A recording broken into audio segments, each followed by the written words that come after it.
କାଲି ସନ୍ଧ୍ୟାବେଳେ କିଛି ଘଟଣା ହେଇଥିଲା ମୁଁ ବି ଶୁଣିବା ପାଇଲି ଆମର ଅଫିସ୍ ଡିପାର୍ଟମେଣ୍ଟରୁ ଏବଂ କିଛି କାଉନସିଲର ବି ସେ ସମୟରେ ଥିଲେ। ସେ ସମୟରେ କିଛି ପ୍ରେସ୍ ବାଲା ବି ଥିଲେ, ଏଇଠି ଗୋଟେ ଦୁଇ ଜଣ ପ୍ରେସ୍ ବାଲା ବି ଥିଲେ।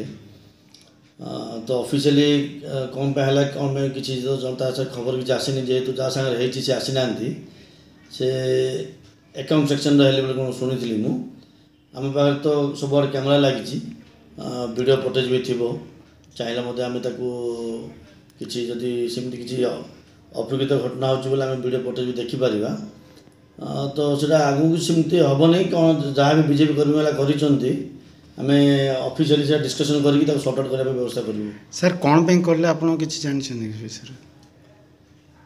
ନା, ଆକାଉଣ୍ଟ ସେକ୍ସନ୍ ତ ସମସ୍ତଙ୍କର ବିଲ୍ ଥାଏ, କିନ୍ତୁ ଆମର ଯେଉଁ ଆକାଉଣ୍ଟାଣ୍ଟ ଯିଏ ଅଛନ୍ତି ସେ ଟ୍ରେନିଂରେ ପଳାଇଛନ୍ତି। କୋରାପୁଟରୁ କଲେକ୍ଟରଙ୍କର ଏବଂ ସବ୍ କଲେକ୍ଟରଙ୍କର ଅନୁମତିରେ ଗୋଟେ ଆମକୁ ଡେପୁଟେସନରେ ଗୋଟେ ଆକାଉଣ୍ଟାଣ୍ଟ ଦେଇଛନ୍ତି। ସେ ତାଙ୍କର 3 ଦିନ ସେପଟେ କଲେ 2-3 ଦିନ ଏପଟେ କରୁଛନ୍ତି କାମ। ସେ ତାଙ୍କ ଟାଇମ୍ରେ ଆସି କାମ କରୁଛନ୍ତି। ଯଦି ସେମିତି କିଛି ଥିବ, ଯାହାର ବି ଯଦି କିଛି ଅସୁବିଧା ଥିବ, ସେ ଏକ୍ଜିକ୍ୟୁଟିଭ୍ ଅଫିସର ସାଙ୍ଗରେ ହେଉ, ଚେୟାରମ୍ୟାନ୍ ସାଙ୍ଗରେ ହେଉ କଥାବାର୍ତ୍ତା ହେଇକି ମଧ୍ୟ ଫାଇନାଲ୍ କରିପାରିଥାନ୍ତେ। କିନ୍ତୁ ଆକାଉଣ୍ଟ ସେକ୍ସନରେ ଯାଇକି ଡିଷ୍ଟର୍ବାନ୍ସ କରିବାଟା ଠିକ୍ ନଥିଲା। କିନ୍ତୁ ସମସ୍ତଙ୍କୁ ଏଇଟା ଗୋଟେ ଅଲଗା ମାନେ ରାସ୍ତାକୁ ନେଉଛି ମାନେ ସିଷ୍ଟମ୍ଟା। ତ ଏପରି ଘଟଣାକୁ ଆମେ ନିନ୍ଦା କରୁଛୁ ଏବଂ ଆଗାମୀ ଦିନରେ ଏହାକୁ ତୀବ୍ର ଆଲୋଚନା ମଧ୍ୟ କରାଯିବ କାଉନସିଲ୍ ବଡ଼ି ସହିତ।